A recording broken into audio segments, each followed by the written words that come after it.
Tu n'échoues pas parce que tu es faible. Tu échoues parce que tu combats un ennemi que tu ne vois pas, ton propre cerveau. Et tant que tu ne comprends pas pourquoi tu n'arrives pas à arrêter, tu ne pourras jamais briser une addiction. Aujourd'hui, je vais te montrer la seule règle capable de détruire n'importe quelle dépendance. Si tu es ici, c'est pour 3 raisons. Tu veux comprendre pourquoi tu n'arrives pas à arrêter, même quand tu sais que ça te détruit. 2.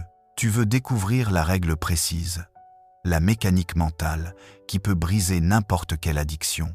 3. Et surtout, tu veux savoir comment appliquer cette règle dans ta propre vie.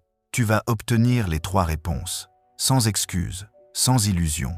Non seulement tu vas comprendre la logique de ton addiction, mais tu vas repartir avec un protocole stoïcien concret que tu peux mettre en place dès ce soir. Commence à respirer et on commence. Chapitre 1. Pourquoi tu n'arrives pas à arrêter? La plupart des hommes pensent qu'ils manquent de volonté, qu'ils sont paresseux, faibles ou condamnés. Mais la vérité stoïcienne est plus simple, plus brutale. Tu ne contrôles pas ce que tu n'as jamais observé. Tu n'arrives pas à arrêter pour 3 raisons fondamentales. 1. Tu combats un réflexe qui t'échappe. Une addiction n'est pas une décision. C'est un automatisme inscrit dans ton système nerveux. Tu crois faire un choix, mais ton corps réagit avant toi. Tu prends ton téléphone avant même d'en avoir conscience. Tu ouvres un paquet, tu scrolles, tu fumes, tu manges. Et seulement après, ton esprit se réveille pour expliquer ce que ton corps a déjà fait. Les stoïciens appelaient cela l'esclave intérieur. Un esprit entraîné à répondre aux stimuli, incapable d'agir autrement parce qu'il ne connaît pas d'autre chemin. Tu n'arrêtes pas parce que ton cerveau a appris à se soulager avant d'apprendre à résister. 2. Ton cerveau ne cherche pas ton bien, mais ton confort. Une vérité que personne n'aime entendre. Ton cerveau n'a pas été conçu pour te rendre heureux, mais pour te protéger de l'inconfort. Or, une addiction repose exactement sur cela. Un cycle de micro-plaisirs immédiats pour éviter un micro-inconfort intérieur. Ton esprit préfère regarder ton téléphone plutôt que ressentir l'ennui. Pardon que téléphone, pardon que pourton. Ouvrir YouTube plutôt que affronter le silence. Manger plutôt que ressentir un vide. Fumer plutôt que rester face à toi-même. Chaque fois que tu te détournes de l'inconfort, tu nourris la dépendance. Les stoïciens le savaient. Ce que tu fuis te poursuit. Ce que tu affrontes disparaît. Tu n'arrives pas à arrêter, parce que tu confonds aller mieux avec aller moins mal. 3. Tu n'as jamais regardé la réalité en face.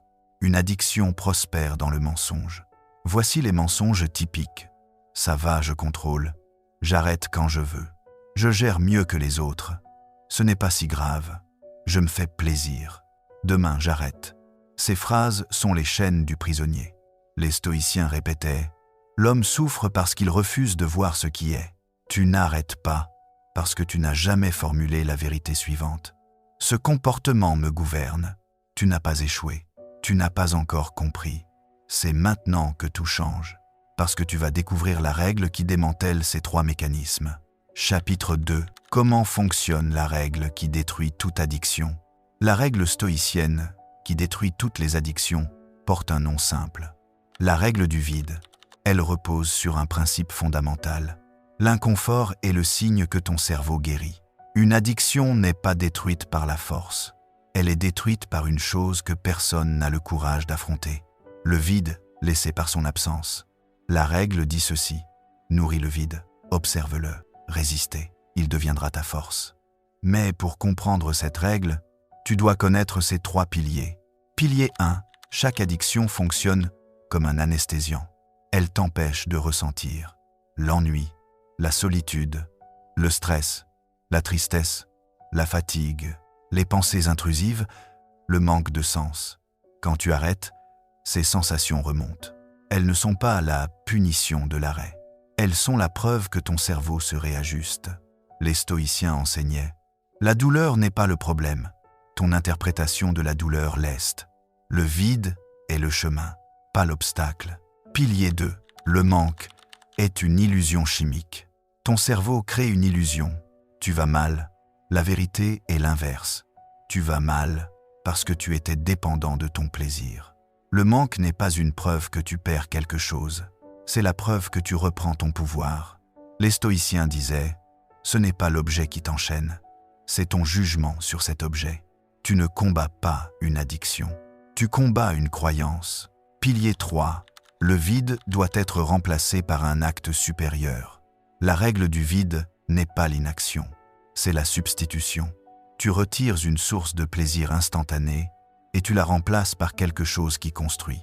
Marcher, lire, écrire, respirer, apprendre, méditer, créer, réfléchir, t'entraîner, pas pour t'occuper, pour reconstruire. Le stoïcisme enseigne.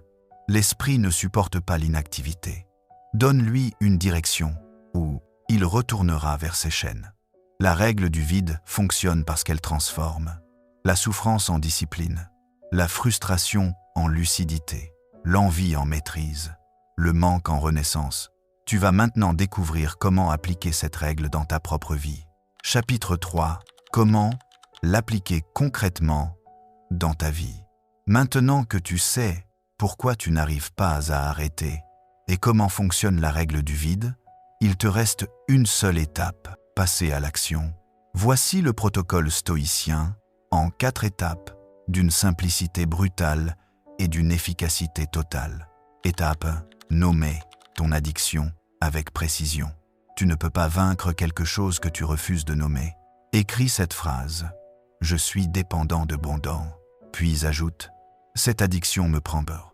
Temp, argent, santé, énergie mentale, clarté, respecte toi-même. Marcus Aurelius disait, nommer les choses, c'est reprendre le pouvoir. Tu viens d'allumer la lumière dans une pièce où tu vivais dans le noir. Étape 2. Créer le vide volontaire. Voici où commence le combat réel. Tu arrêtes complètement, sans transition, sans petit peu, sans juste aujourd'hui. Pourquoi ? Parce que réduire n'apprend pas à ton cerveau à vivre sans, ça lui apprend seulement à attendre. Le stoïcien fait face. Il ne négocie pas avec un tyran intérieur. Tu vas ressentir inconfort, agitation, compulsion, colère, vide, tristesse, frustration. C'est normal, c'est attendu, c'est un bon signe. Ton cerveau se réinitialise. Étape 3. Utiliser la technique stoïcienne des 10 minutes. Lorsque l'envie surgit, tu fais ceci. Tu observes, tu inspires, tu dis « dans 10 minutes ». Tu passes à une action courte. Marcher, ranger, ouvrir la fenêtre, boire de l'eau. Pourquoi 10 minutes ? Parce que 95% des pulsions disparaissent avant 7 minutes. Ton cerveau panique, puis retombe. Tu ne combats pas l'envie, tu la laisses mourir d'elle-même. Les stoïciens appelaient cela la dissociation du désir. Étape 4. Remplacer l'ancien rituel par un rituel supérieur. C'est la clé. Sans substitution, l'addiction revient. Tu identifies ton rituel addictif. Téléphone dans le lit, cigarette après un repas, sucré en fin de journée, et scroll automatique, jeux, vidéos, pornographie, séries. Puis tu crées un rituel opposé, étirement, marche de 3 minutes, respiration lente, eau froide, écriture, lecture de 5 pages, tâche rapide utile. Le stoïcisme repose sur un principe. La nature a horreur du vide. Si tu ne remplis pas ton esprit, l'addiction le fera. Tu vas maintenant reconstruire ton identité par tes actions.